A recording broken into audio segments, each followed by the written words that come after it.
Welcome viewers to another episode of Brave Namibia, where we celebrate both ordinary and extraordinary Namibians. In our first clip today, we meet 27-year-old client executive and Sunday school teacher Edwina Bezuidenhout, who shares how she left home at 16 to complete her studies in Norway and the USA.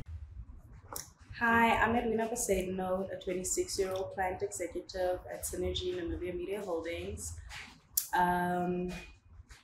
Born May 16th, 1997 in Rundu, raised in Windhoek for most of my formative years, and lived in Rundu for the other part of that.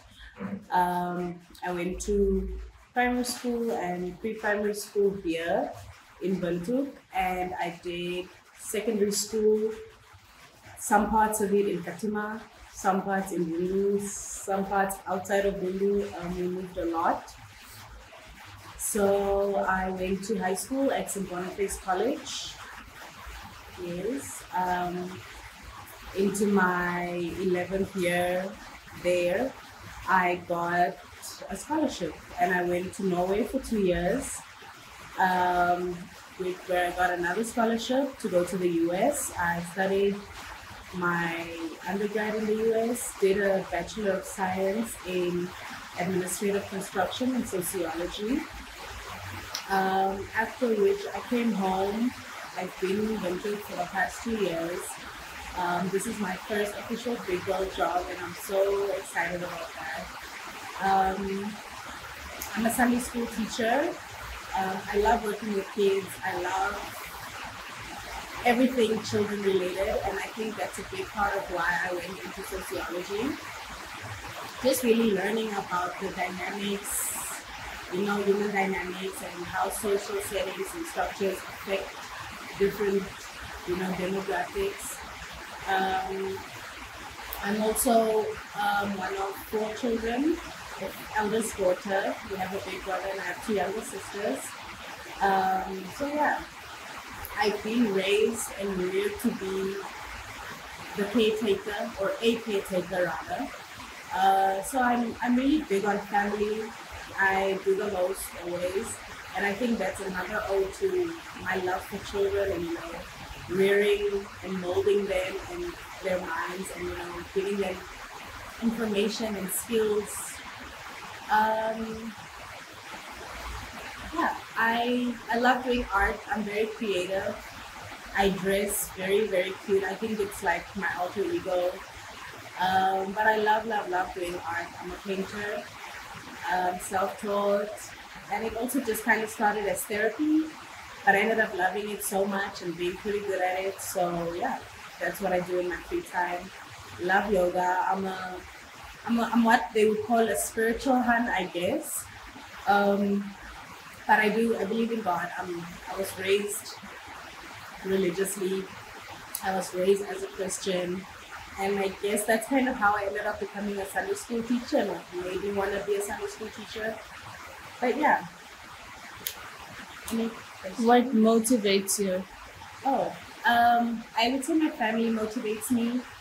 I am very, very, very big on my family. We are a very close-knit family because we're a pretty small nuclear family. I think in total, extended family. I think in total, like our extended family, like my grandma, my uncles, my cousins, my siblings, I think we're only like 12. So we are very, very, very close-knit, and I've always wanted, to succeed, to give our little nieces and nephews the life that I feel like we couldn't have, because we were raised by our grandma. So it wasn't like really a life of privilege. She particularly did ensure that we had everything that we needed. But I was a colored kid that grew up in Komastad, So there was a lot of stuff happening there and there were a lot of limitations. But my brother, my cousin and I, we grew up with our grandma. We always strive to be like the 3 musketeers, to be the people that made it out of Komastad. And not in terms of like anything bad, just education, financial stability and intellect, healthier ways of life, I think is a very big one. So that's really what motivates me, is the ability to do and be better for my family, because we didn't have a lot of better role models, you know. So I really want to be a really good role model. I'm also the one that pushes all the boundaries in our family. I'm the one that breaks all the rules. That's how we grew up. So I would always say, like, I was, you know, testing the theories, testing to see how far it could go. But that's really what motivates me, is being better, becoming the best version of who I can be in this time and space. Yeah, and pouring that into others, you know, sharing that with others, because I think that's such a big privilege that many take for granted. So yeah, that's really what motivates me. Are there people you look up to and why? There are. um, Everyone says they look up to their mom, and when I was younger, I didn't always say that. But in retrospect, I really look up to my mom. You know, she didn't have a college education. She didn't pass high school, but she really made the best of herself in her life with 4 kids. She was the person that, like, it wasn't rocket science to her. She could, like, anything her mind could conceive, she did. She wanted to do, she wanted to learn. And I think that level of intellect goes beyond being book smart or being a student, you know, that's what life teaches you. And so I really want to be like that, you know, being able to go with it, go with the punches, go with the learning, go with the thriving, you know, because many, like, very, very often we're kind of derailed by a lesson or a triumph. But I feel like my mom was, she was focused. She was a very focused heart, and she knew what she wanted for us. And so she really put in, like, all the work to enable that, to realize that as a reality for herself and for us as a family. So yeah. What are some of the greatest lessons you've learned from your time abroad? Wow. I think I learned, one of the greatest, I would say, is patience. And not patience for anything other than for myself and for my growth. And that's where grace comes in, because being abroad made me really feel like a fish out of water. And I'm an overachiever, you know, so I'm not good with not being good at things, but allowing patience for life to happen, for God to work, for myself to learn, to grow. Like, that's really very,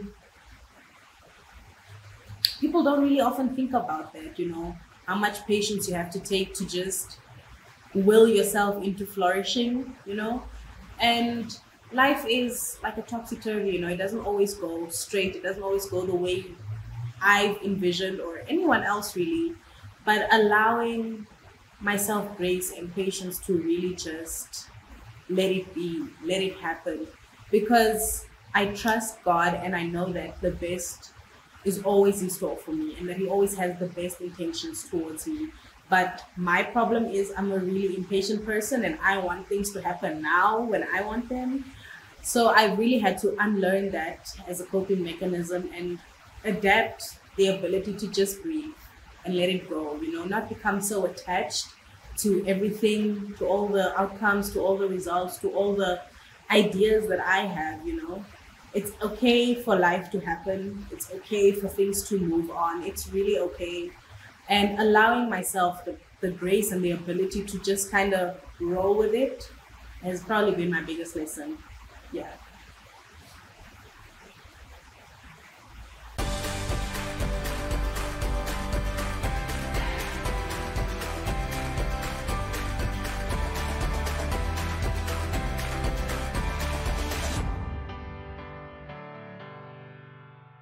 Next, 21-year-old Jamie Lee Loss is a business management honors student, employee and entrepreneur. She shares her journey with Elizabeth Kybus.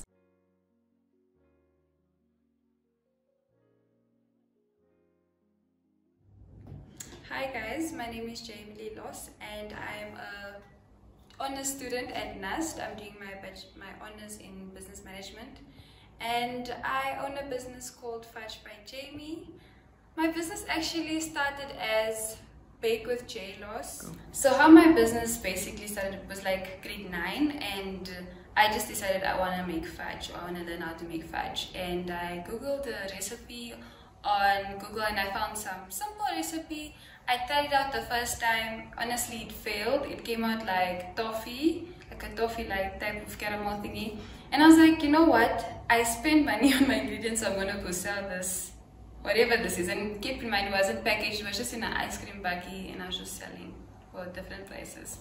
And honestly, it's not like there was a real reason why I started. I just started, and I sold out all of the fudge because kids are desperate at school because they don't have a lot of options. So they were like, wow, this is nice. And I was like, that kind of motivated me to continue trying, and I continued, and I started selling brownies and cupcakes and a lot of different stuff, but I still kept my fudge as my core business. And then in grade 11, I was like, you know what, why is it that I'm only keeping my operations in school grounds when I could actually be making more money outside? And that's when I started, when I opened my Instagram account, which made it more official for me in December 2019 actually. And then I started operating as a serious business, and then I started getting my packaging and stickers and things just to, you know, make it more official. But then in my my second year in 2022, I started working for the first time at Namibia Media Holdings as an intern, and it was quite hectic. So I really struggled to like balance between school, my business, and work, because I worked from 8 to 5, and from 5 to like 9:30 I would be basically at school. So I was like very tired and I couldn't balance, so I honestly temporarily closed my business. But I was supposed to only close it for like a month or two while I get on my feet, but it just never opened again. And I was like, I felt very sad because I had this good customer customer base, like from grade 9 till second year university, and I just felt like I've lost everything. So I was kind of scared to start again, and I think I took a bit like of 2 months, maybe January, February, March, just to get on my feet again and decide what I really want to do. Because one thing I think business people don't talk about is like how it's scary to start over again, or to just, you know, because we all get tired, so sometimes people take a break, but getting back into that vibe that you were in, or just operating, way of operating is a bit difficult. So I felt scared, and I'm still scared, but I decided in April 2023 that, you know what, I'm gonna just try. And I just decided that this time around we're gonna do it a bit more different and a bit more serious. So my previous business name was actually Bake with J Loss, and I really liked it, but I had a lot of products that I was selling. So cakes, cupcakes, brownies, caramel popcorn, fudge, and just imagine I'm only one girl.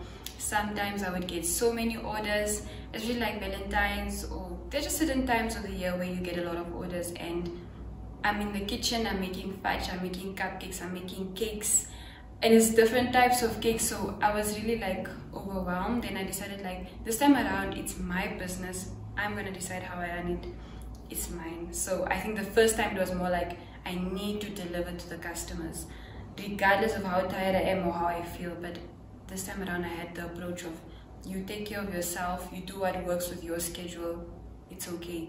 So I started over, called my business Fudge by Jamie, and decided to mainly focus on my fudge. So people will still here and there ask me to bake cakes and make brownies, and I will, because I don't blame them, it was good. And also it doesn't hurt to make an extra buck. But if I really can't, or if I really feel like it's just too much admin, because with cakes it's always a lot. It's like you want your cake to look like this, and I need to focus on making it look like this, but there's the fudge pot that needs to be stirred, so it was a lot of admin. So I'll only do it if I'm really like capable of doing it at that time. But I only focus on my fudge, and with my fudge I have like I think 5 flavors or 4 flavors at the moment. There's the basic caramel, the Oreo fudge, which is a favorite, We have the cashew fudge, which is actually a new flavor, so it's like a nutty type of fudge. And then we have the duet, which is almost like a, what do you call it, a top deck, because the top is chocolate and then the bottom is just a normal caramel. So it's actually 4 flavors. Still working on more flavors, but that's what I focus on right now. And also a few changes that I've made is just like, for example, having sort of a uniform. Like I have t-shirts for markets, and then sometimes blouses for something more serious, corporate vibes. And what I've learned is just, you know, take care of yourself. It's okay. I'm also just a 21-year-old. I'm literally just learning on my own. It's not like I have a mentor. But take care of yourself, your well-being. Do what works for you. Remember that there's always a market, regardless of how long you've left the market or how new you are. There's always a customer that will be willing to buy your product, even if you feel like it's not good enough. And it's okay to learn and improve. So if you make a mistake as a business person, forgive yourself and try to move on. If you really can't make that order for the day because you are genuinely just tired or down, just tell your customer, I apologize, I'll make it up to you, I can add an extra piece of what, you know, because people understand that at the end of the day, you are not a machine, you're not a robot, you're just a person. So that's what I've learned from business thus far. I'm enjoying it. I'm scared for the year, but I look forward to trying my best. And I'm also a business student, so I feel like sometimes there's pressure for me to perform in my business, when in reality it's not really like that. I'm just a trying hand. Okay, so I do have a few plans for the year. I'm hoping to obviously expand my flavors, so come in with a few extra flavors. I don't really see a lot of people making the type of fudge that I make, so I'm hoping to come up with something creative. I do have a few plans, but just keep your eyes on my page. And then I'm also hoping to go to new markets. So far I've only been to one type of market, but I'm on the lookout for new markets. So if you're seeing this in new Rana market, I'm here. So, and then another one is, I think I want to network more with business people that think alike, or they can also connect me to different suppliers. And you know, there's just always a way, because I feel like even though my suppliers thus far are okay, I feel like I need cheaper products, to be quite frank, or I need a loophole somewhere, somehow. But another thing that inspires me, I would definitely say, is just the future, honestly, because there's so much lying in front of us that we don't know about, and also the fear of not wanting to fail, to be quite frank. So I just want to see what the future holds for Fudge by Jamie, and for me, honestly. So if you want to see what it holds for us, please go follow our page.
We are all seeking connection to each other, to the world, to the spaces we exist in.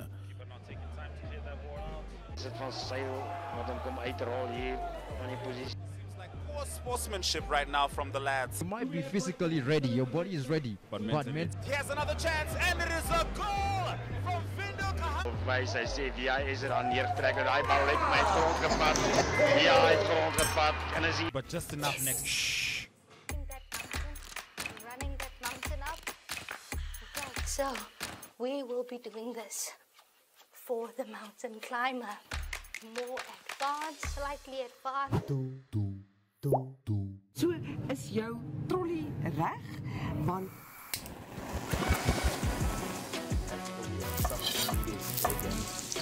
I love it. I love it. So then kickstart our countdown at number 5 with this one.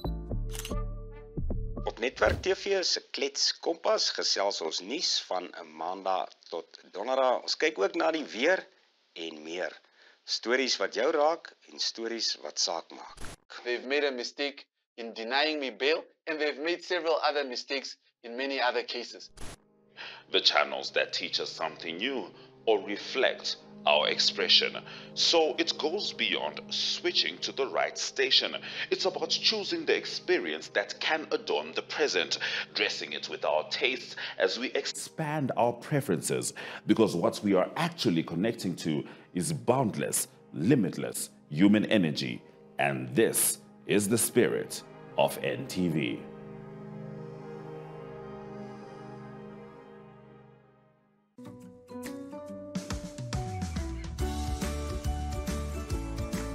Take a load off and tune into another episode of Brave Namibia, when we take a look at both ordinary and extraordinary Namibians sharing their stories. Brave Namibia is broadcasted on NTV Saturdays at 6:30 p.m. and oneup2.com, and broadcasted on the following Facebook platforms on Wednesday at 5:30 p.m. Republican, Algemeine Zeitung, Namibian Sun, and all Namibia Media Holdings pages. For more information, contact the Brave team at brave@synergy.com.na. Brave Namibia, for the ordinary and extraordinary Namibians.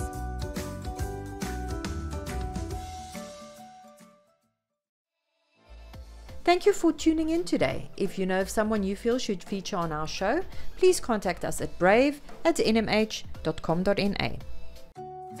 Take a load off and tune into another episode of Brave Namibia, as we take a look at both ordinary and extraordinary Namibians. Brave Namibia is broadcasted on NTV Saturdays at 6:30 p.m. and oneup2.com, as well as broadcasted on the following Facebook platforms on Wednesday at 5:30 p.m. Republican, Algemeine Zeitung, Namibian Sun, and all Namibia Media Holdings pages. For more information, contact the Brave team at brave@synergy.com.na. Brave Namibia, for the ordinary and extraordinary Namibians.